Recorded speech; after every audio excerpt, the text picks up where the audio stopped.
Chapter 8, which is all about human resource management, which happens to be one of my favorite chapters that we cover, because I teach HR. After that, we're going to be getting into Chapter 11, which is all about marketing, and Chapter 14 about accounting. As you can see, what we've been doing is basically covering the major areas. Now, guys, on the second test, I gave everybody credit for the S-Corp question because I felt it was a poorly worded question, so everybody got that question correct no matter what you picked for that answer. Because, yes, an S-Corp also has liability separate from its shareholders. Now, here's the thing, guys. Everybody's stock game that I reviewed, if I send it back to you with suggestions, that's due tomorrow by noon. So I'm asking you to take my suggestions and fix your game. If you got an A- or above, your submission's stuck. Anybody who got it back, if I would have continued grading, you would have ended up with less than an A on your paper. So you have it till tomorrow at noon. You may hit me up for feedback. If you want to go over the parts that I gave commentary about, I will gladly go through that with you. But you got to email me. I emailed a couple of groups, have not heard back on schedules on those. You're on your own unless you come and see me. If you come and see me, I'll help you out. Guys, our final exam is going to be on whatever we covered on the 1st of May. That's an 8 a.m. exam. It will not take you 2 hours to complete that exam. But because we are talking about the world of HR, guys, we're going to be starting off today reminding you that we have 5 days left in class. So we have counting today. We have today, Wednesday, and Friday. And then next week, Monday and Wednesday. And that's all she wrote. So whatever we cover is what is going to be on the exam. Guys, because we are talking about human resource management, we're going to start off our conversation today with Amazon. Who here can tell me, why has Amazon been in the news over the last month? Involving people. Anybody know? Anybody been watching the news? Guys, it's okay. What happened with Amazon? Well, I saw, and that's probably not what you saw, but I saw like a child center thing. Oh, wow. No, I didn't see that one, but that would definitely be something. So Amazon was involved in it? Yeah, it was like they were selling party hats for like $15,000, and it had like 3 years and older stuff up on it, and like they keep changing like 3 months and older. Oh wow, that's nasty. I'm sorry to hear about that.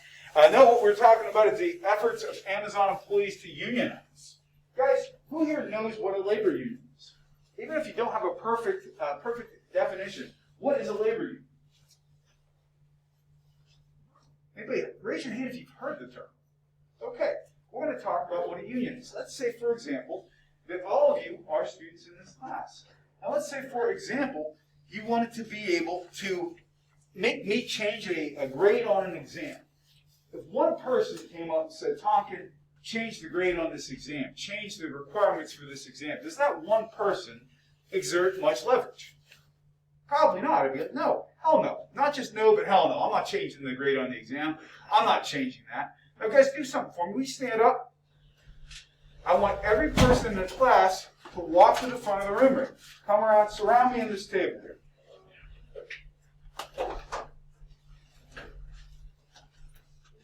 You guys are even sealing the exits here. And on the count of 3, once we get everybody up here, I want you to repeat after me.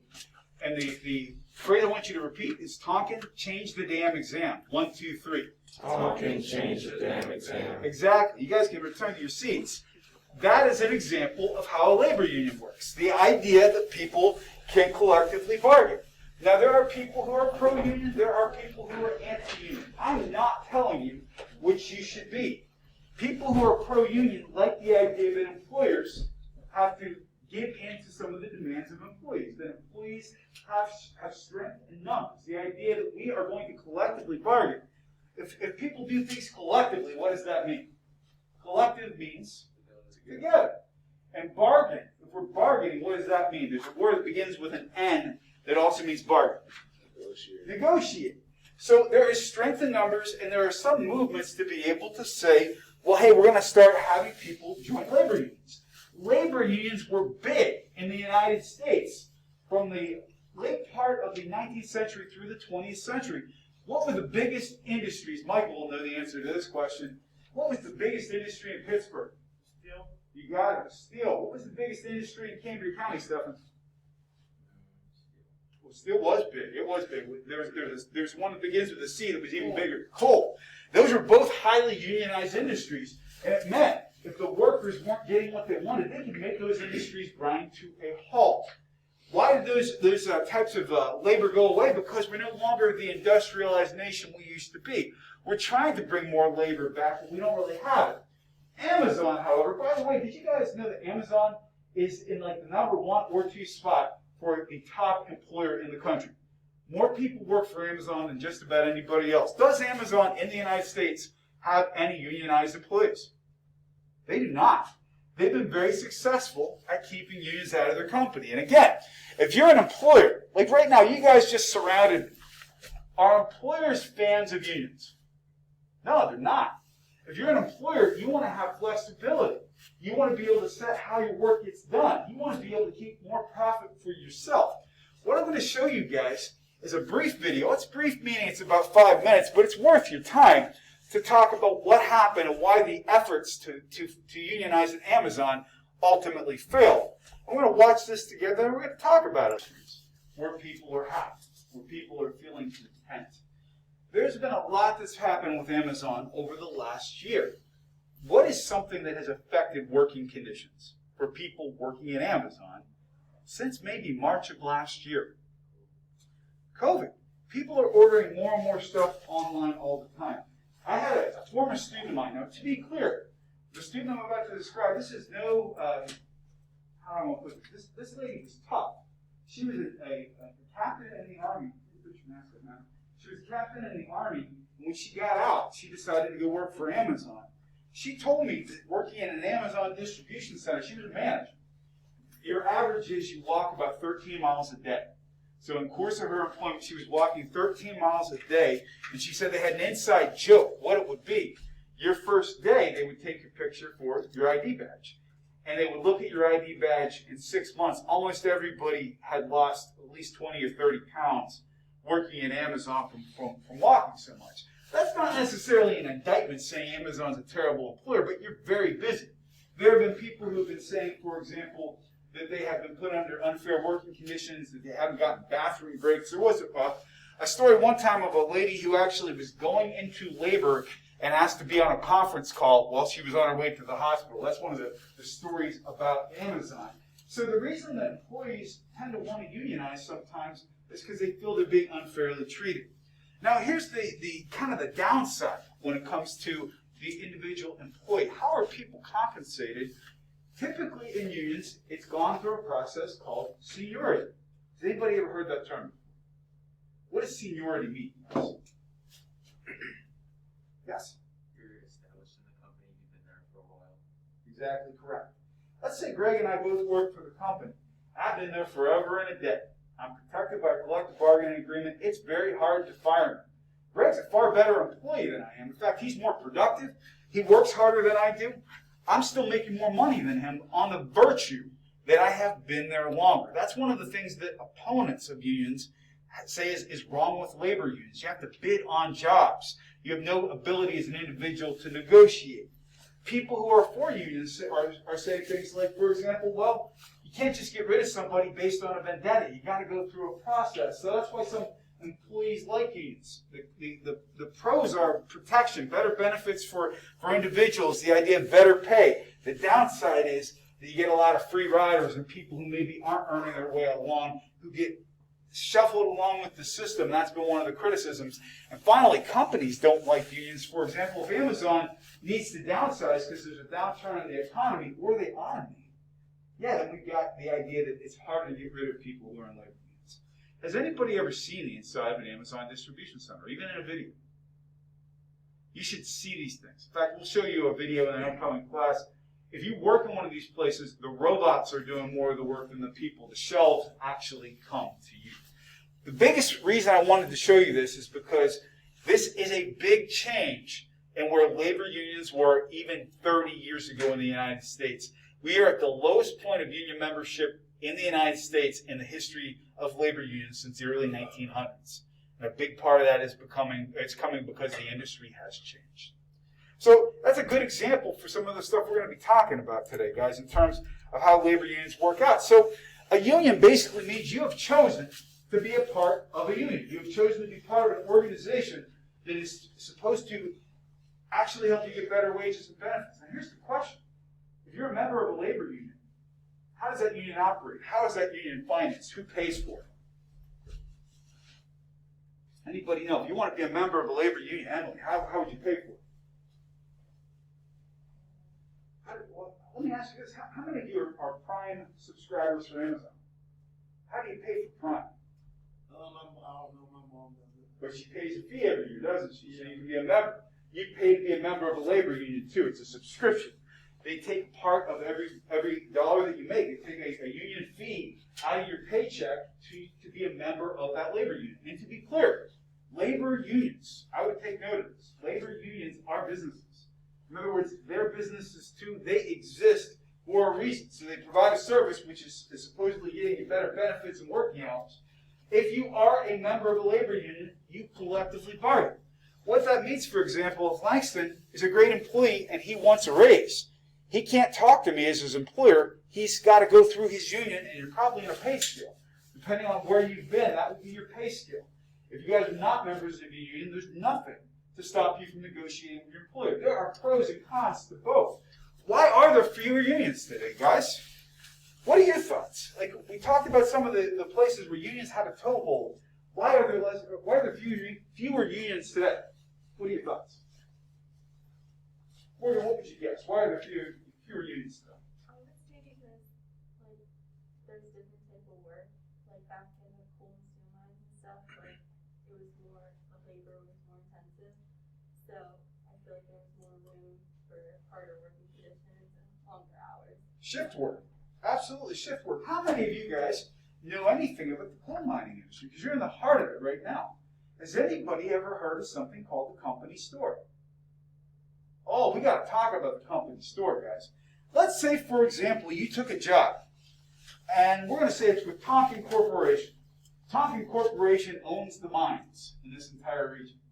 And when you get your first paycheck, Joe, it's not in dollars, but it's in Tonkin bucks. They have my picture on it. I'm smiling, and I look very rich. What's wrong with my currency? You can only spend it in my store.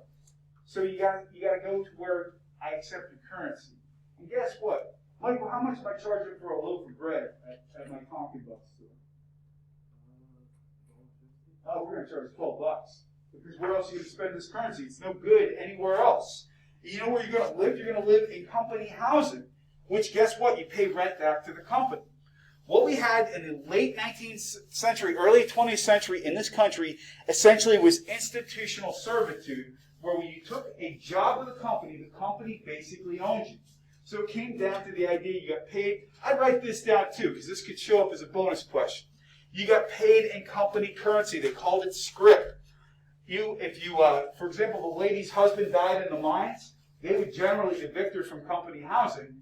And if they were being paid in company scrip all those years, did the widow have any actual cash? No.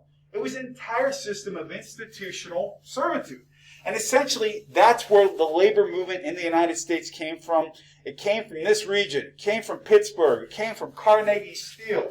It came from all these big folks. And basically, people were being taken advantage of. Now, unions pushed back the other direction. So in the 1970s, in this part of Pennsylvania, the benefits were so good for being a coal miner, it was very difficult for companies to make money mining coal. So there were extremes on both sides of this. And that's why there's fewer unions today, because those industries have gone by. So in terms of people who support unions, people want job security. They want to be able to get higher wages. They want to be able to have a grievance procedure. If something goes wrong, you can have your supervisor go up against you. We have a representative of the union go with you. That's why people like this stuff, guys. The way it typically happens, I'm not going to test you on this, but essentially, somebody has to have the idea, let's start a union. Sometimes a union will stand outside of a parking lot and hand out flyers and say, are you being treated well? Wouldn't you like to make more money? Sometimes, for example, that gets you to sign cards to say, yeah, we'd like to vote for a union. And I cover this whole process in a class that I teach called Management 203, so I'm not going to cover it in depth here other than to say the employees ultimately vote for whether or not they want to be a part of the union. So that comes down to it. Again, the idea of a union is not inherently evil or good. It's just a different way of being able to negotiate. Now, what happens every time, guys, when your contract comes up, if you're in a union, If you guys are the St. Francis Business 101 Union, and we negotiated a 1-year contract, that means next year, when we get back to August of 2022, for example, we come to the table and you'd be saying what some of your demands were. Let's put it out there. We want to get some activity. Here's what I would like to see, guys. What would be your demand? You're going back to August. Let's say you're starting this class all over again. What demands would you lobby for in this class? What would be the things you'd be putting the pressure on the employer for? Group 1 here, what would you guys ask for? Group 2, what would you guys ask for? Group 3, what would you guys ask for? And Group 4, what would you guys ask for? Tell me, if you were going back to the beginning of this class and you had collective bargaining power to be able to say you could exert leverage on your instructor, what would you have been asking for? What do you think, Group 1? What would you ask for? It can be as ridiculous as you want. Shorter class time. Shorter class time. These classes are too damn long. Group 2, what would you be asking for? Free food. I like what would we want as far as like what we have? The French fries, right? McDonald's French fries. Group 3, what would we have? What would you have been bargaining for? No homework. Down with homework. Group 4, what would you guys have been bargaining for? What's that? An A. We want A's. No matter what, we want A's. And I'd be pushing back saying, I can guarantee you guys a B-. I can guarantee you a B-. I can guarantee we'll reduce the class time by 5 minutes, and we can get French fries once or twice a week. What was the other demand? The other demand that I'm missing? No homework. Guys, we can't do no homework, but we can do homework 50% less. And that would mean we would sit down and we would bargain and we would trade.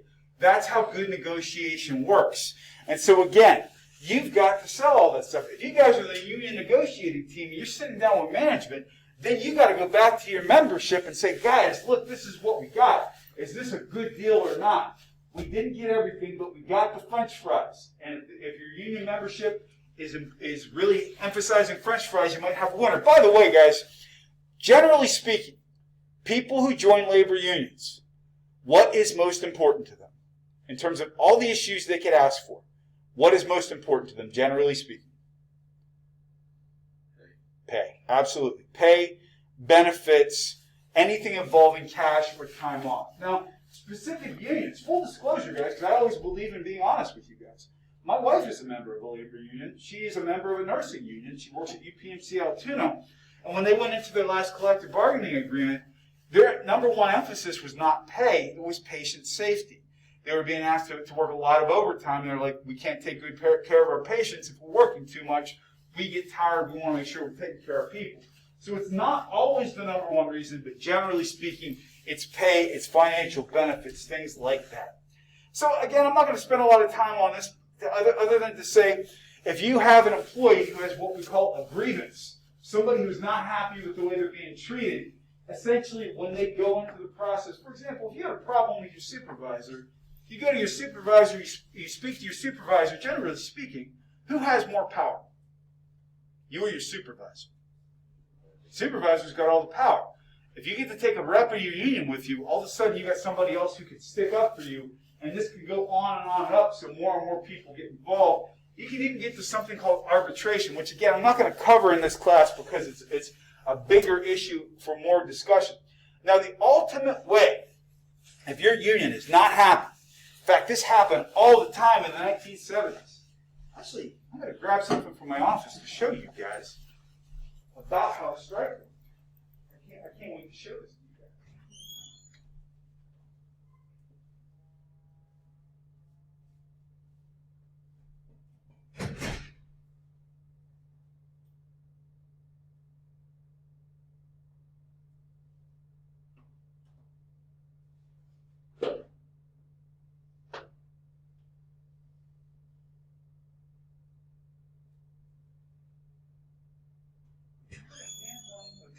You guys. Handle it carefully. It's spread around the room so everybody gets to see it. Anybody know what those things are? Take a look at them. What are those for? Has anybody ever seen one before? Can you guess what it's for? It's sharp and pointy, and it's made of metal. Anybody guess what that might be? called them jacks. Anybody play jacks when you were a kid? You remember the little metal jacks? They called these jacks. In the 1970s, in this region of Pennsylvania, when the United Mine Workers were unhappy because they were on strike against Bethlehem Mines, when people were crossing the picket lines, sometimes the United Mine Workers would put these on the road where trucks were coming in, bringing in what we called scab employees. People who were non-union employees were coming in to do the job, and these would pop the tires off the trucks that were coming through. That's how tense union negotiating can get. I got these, by the way, from a friend of mine who was a former United Mine Workers negotiator who told me to be very careful how I share these things. That's why I asked you to be careful when you were touching them, because they have points on them. So the number one weapon that a union has, if they're not happy with conditions, they can go on strike. They can picket. They can gather in front and keep work from getting done. They can walk off the job. Here's the other side. If an employer feels that the union has done the wrong thing, they can lock them out. Let's say, for example, I'm really upset with you guys. You didn't get this rate of return correct. I could lock the door and not let you come to class. That is the main weapon that an employer has. So we got employees can strike. Employers essentially can lock people out. Now there are conditions in which you can do other things. For example, you can hire replacement employees. We're not going to go into the nuances of that stuff. If I ask you guys, what is a union's biggest weapon that they can use against an employer, you would say it was a strike. And what is the biggest weapon that an employer can use back against the union? It's a lockout. Absolutely correct. So that's the example of strengths and weaknesses of unions. So that's how this stuff works, guys. Before we get into the major HR laws, I'm just curious, guys. We're going to do an informal poll here, and you're not committing to this choice. You're not committing to it, but I'd love to know. Based on what you know about labor unions, how many of you would be likely to consider union membership? How many of you would not be likely to consider union membership? How many of you don't have an opinion? That's okay not to have an opinion. For somebody who would not consider union membership, is anybody willing to speak on that? Because there are advantages and disadvantages. It's a very personal choice. Any thoughts? Believe me, I don't have a bias on this stuff. In terms of, I think there are places for it. For example, we go back to the company stores of the early 1900s. I think that was a very much a time when unions were needed. At this point in time, I don't know that I can necessarily say in some industries that we need that kind of protection. But again, that is something that is subjective. It's an opinion. It comes down to what somebody thinks. All right. Guys, before we move on, because the next part of this, we're going to be getting into major HR laws, and then we're going to be getting into a review. It's time for your opportunity for your first question of the day. Who has a question of the day today? In fact, I'm even going to incentivize it, because that's what you guys were saying you would like to see happen. So, the person who has the first question of the day today, and who remembers to email it to me after class, just earn themselves a bonus point on the final. So what is your question for the day? For a bonus point on the final exam. Nicole, you look like you want to ask something. Go ahead. Okay, Greg's got one then. Greg, what's it going to be? Why do you like the human resources subject so much? I think it's fascinating because, like, the idea that we have to have somebody in a company who understands how a company works and then can translate what the company does into the right skills to get the right people into the right positions. I don't know if there's ever been a time that's been more crucial. Like, companies are moving so fast these days. I don't know how major companies without proactive HR are making it go. I'll give you an example here. And by the way, don't forget to email me that question. You just got yourself a bonus point on the final. How many of you guys remember the first smartphone that your parents ever had? What was it, Michael? Yeah, you know what they used to call them for people who couldn't get enough of them? They called them crackberries, because people couldn't get enough of them. In 2007, a product came out that you all own right now. What might it be? Yeah, it's the Apple iPhone. At that point in time, BlackBerry owned almost the entire market share for the smartphone market. Global. How much market share does BlackBerry hold now? Less than 1%. How do you mess up that bad? How do you mess up that bad by having terrible HR that didn't understand their own company, their own processes, and how to keep people motivated. So that's, take that, Sheriff. Yeah, that's what it comes down to. Yeah, maybe that's what we'll do. I'll randomly bring in something every day and just beat the living crap out of it, and we'll see if that wakes people up. That'll be something fun. But I think absolutely HR is a crucial process. That was an excellent question. Would anybody else like to earn a bonus point? Well, there's going to be another opportunity for a question later because we're incentivizing. It's what we're doing. Well, check this out, guys. 1935, the Fair Labor Standards Act. Oh, I would take note of this because it almost always shows up as a question on an exam. Established a 40-hour work week. If you work more than 40 hours, what do you get? You get overtime, a time and a half. And so that got established by the Fair Labor Standards Act of 1935. The Equal Pay Act of 1963 said basically you got to pay men and women the same for the same work. Guys, here's the trick. In the United States, out of every dollar that a man makes, out of every dollar a man makes, every man of every demographic who's working, if we took women and put them into the same category, for every dollar that a man makes, how much does a woman make? We divide it by all men and women in the country. It's not quite that bad, but it's not much better. Any guesses? What do you think? For every dollar a man makes, what do you think a woman makes? You know it's higher than 79 cents. You got it. You nailed it. 85 cents. How did you know that? Was that a guess? Yeah. Well done. So it's 85 cents. The ladies in here, you guys okay with that? No, I wouldn't be either. So we had the Equal Pay Act that basically said you got to pay people the same for the same job.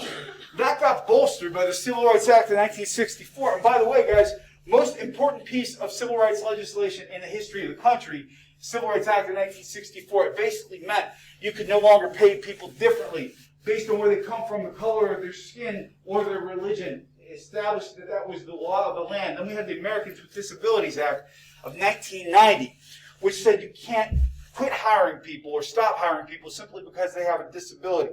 The unemployment rate for persons with disabilities, guys, is roughly twice that for people who don't have disabilities. Let me give you an example of how we discriminate all the time. Let's think, for example, we've got a person downstairs who works in the Dean's Suite. This person is the administrative assistant to the dean. What does an administrative assistant to the dean, what's something that person might have to do on a daily basis? What might be a big part of their job? If you're the person who works with Dean Fry, what are things you might have to do? You're going to have to use a calendar. You're going to have to schedule. What else are you going to have to do? Make phone calls, absolutely, because you're going to be talking with people who are coming in and out of the school all the time. What else might you need to know how to use? What might you need to know how to use if you're going to be a secretary? Asia, what might a secretary need to know how to do?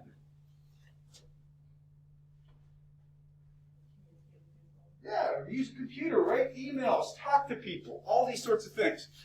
Is there a conceivable circumstance in which a person who's working as an administrative assistant would need to lift 100 pounds over their head on a regular basis? Probably not. That means if you're putting that in a job description, you could be unintentionally discriminating against somebody in a wheelchair, for example. And so the idea being we have laws that are inclusive and we have workplaces that are inclusive. What's changing in the workplace these days? We are not by 2030 to 2040, we're no longer going to be a majority or Caucasian country. We're going to be more diverse. And by the way, guys, if we go by ethnicity, what is the fastest growing ethnic group in the United States? If we go by self-identified ethnicity. People identify as such. For example, I identify as Caucasian. What ethnic group is the most quickly growing in the United States? People who identify as. I'll give you a hint. We've got Caucasian, we've got Asian, we've got people who identify African American. What would you say? It is Hispanic. And by the way, do you know what the two fastest growing religions are in the United States? I'll give you a hint. It's not Catholicism. Atheism is one, and Islam. Those are the two fastest growing religions in the United States. Particularly with Islam, how might that affect the way we run an office? What do people who practice Islam need to do repeatedly during the day? They need to pray. So you need to have flexible break schedules and places where people can pray. In addition, guys, what are most of our major holidays in the United States based around? Christianity, which means you may need to come up with more flexible leave policies for somebody who, for example, is observing Ramadan, somebody who is observing the Sabbath, if they are a person who practices the Jewish faith, all of these things. And we've got more older individuals in the office. Everybody wants a flexible schedule because people have all kinds of needs at home. We're not going to cover all of this stuff because this you'll get in my HR class. What I would like you to remember, though, two things from this list of benefits. One thing is that the Fair Labor Standards Act gave us the 40-hour work week. The Family Medical Leave Act gives you 12 weeks of unpaid time to be able to take care of an individual. And finally, the reason more older people are staying in the workplace these days is because they want benefits and they want to continue working. So what are some of the other things we're thinking about these days? We're getting more and more transparent in our cultures. We want to make sure that when people come to work for our company, they know what we're about. They have a chance to check us out, that they can see if they fit with us. And everybody wants a flexible work schedule at this point in time. All right, before we do our review, which will only take a minute or two, Greg scored our first bonus point for the class. Who has a question to earn a bonus point on the final? Nicole's got a question. If you win the lottery, like $1 million, what would be the first thing you would buy? I'd pay off my student loan. Very first thing, because I have a student loan for my doctoral work. I'd pay off my student loan, my house. I would book a vacation for my wife and I and go away for a month and make sure nobody had my phone number. That's what I would do. What would you do with $1 million? I think I will give back something to my parents, and then I don't know, like save the money for later. Good choice. Take care of your parents is always a good choice. All right, let us review. Shall we? Yes, we shall. All right. Blank equals the process of hiring, developing, motivating, and evaluating employees to achieve organizational goals. Is it management, human resource management, middle management, or C-suite management? What have we been talking about? It is B. Absolutely. Don't overthink it. True or false? Modern HR should be tied to company strategy. I would think so. You got to hire people who are going to be able to live your mission. Blank equals studying the tasks required to do a job well. Think about Subway. Is it job description, job analysis, job specifications, or job placement? Yeah, we want to see how the job is done. Okay, guys, we talked about this guy in class. Who is the stereotype for HR? Toby. Oh, poor Toby. Look at this guy. He looks so sad. By the way, do you guys know who he is in the show? He's actually one of the lead writers. So he writes himself into the situations where he's getting insulted all the time. What are KSAs, guys? Oh, I love it. And if you had said abilities or aptitudes, I'd have given you credit. True or false? Job descriptions and job specifications are the same thing. That is false. When you have a surplus of employees, HR will explore all options except what? So we have too many people. So we're going to explore reassignment, paying overtime, terminations, or layoffs. We have too many people. What are we not going to be doing? Yeah, you're not going to pay overtime if you got too many people.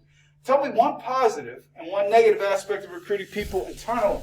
What is a positive of recruiting people? We'll go to this side. What's a positive about recruiting people internally?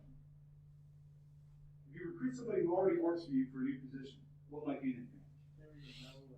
What you're about and know. They know the system, they know the culture exactly. What might be a disadvantage to recruiting somebody internally? You get new ideas, not getting new ideas, it's the same old. Very, very good. All right, true or false? The unemployment rate and the labor force participation rate are the same thing. That is false. And can anybody explain the difference? I know I can. Can you? Yes. What's the difference between the unemployment rate and the labor force participation rate? What's the difference? Yes. The unemployment rate is based off of people who are eligible for labor force participation, just everyone. That you are so close, you're burning up. The only difference I would say in your answer, and I haven't given you credit on a test for that answer, by the way. The difference is the unemployment rate is the percentage of people actively seeking work who can't get it and the labor force participation rate is the entire section of the population who is actively seeking work. So the actual unemployment rate is the percentage of the total percentage of the labor force participation rate. You guys get what I'm saying. True or false? It's okay to ask for a P-test before offering somebody a job. Is that true or false? That is false. What do you have to do first? Yeah, conditional offer of employment. Ding, ding, ding, ding. Well done. All right. Orientation, job rotation, apprenticeships, and mentoring are all forms of what? Is it onboarding, employee development, on-the-job training, or downsizing? This is a tough one. We know it's not downsizing. So which of the top three, A, B, or C, is it? I would say you can make an argument for B, but I would say it's on-the-job training. Employee development, though, yeah, you could argue that. So that might be a poorly worded question. A manager meets with an employee to see if they are meeting company goals as well as their own. This process is called, is it A, performance appraisal, B, employee development, C, on-the-job training, or D, disciplinary meeting? It is a performance appraisal. All right, Professor Tompkins works long weeks but doesn't get paid overtime. Is it because he's earning what? Is it a wage, a flat rate, or incentive plan, or a salary? He's earning salary, man. Benefits are considered what kind of pay? Direct, indirect, additional, or perk? Indirect is correct. All right, well, here's one for you guys. If you're making $100K, if you get full benefits, what are you actually costing the company? $130, or as they would say in central Pennsylvania, $130,000 in that. That's the kind of money you're making working for Sheiks in that. When employees form or join a union, I'm going to teach a whole class like that with that accent. We'll see if you guys get anything out of it. I'll get fired.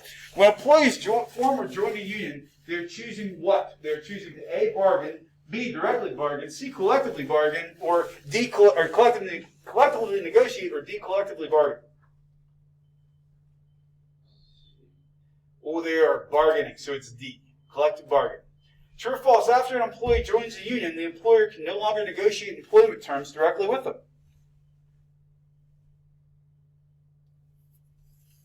Is that true or false? That is true.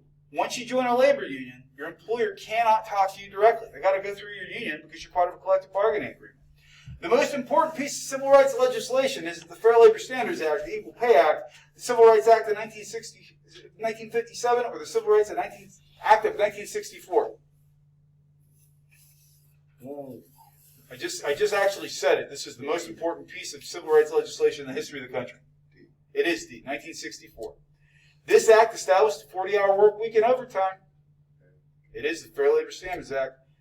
What is one reason, guys, employees are seeking more flexible schedules? What's changing? How did it write up on the slide? We talked about people, for example. What might be a situation? What might be a situation in which you need to leave early? Think about your own parents. My stomach growls. Parents have what?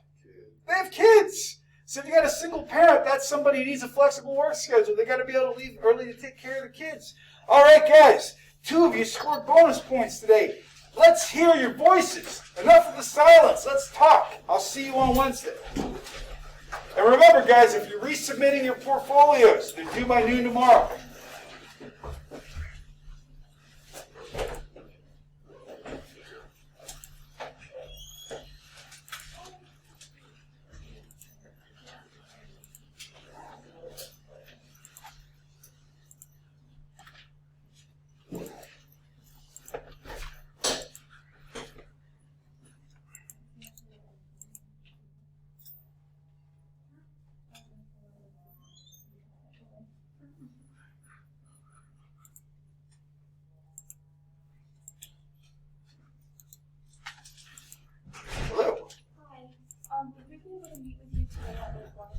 Yes, absolutely. Okay. You know where my office is? I do not. I'm in 205. Do me a solid. We'll meet there. I'm going to try to see if I can get us a conference room. Okay. All right?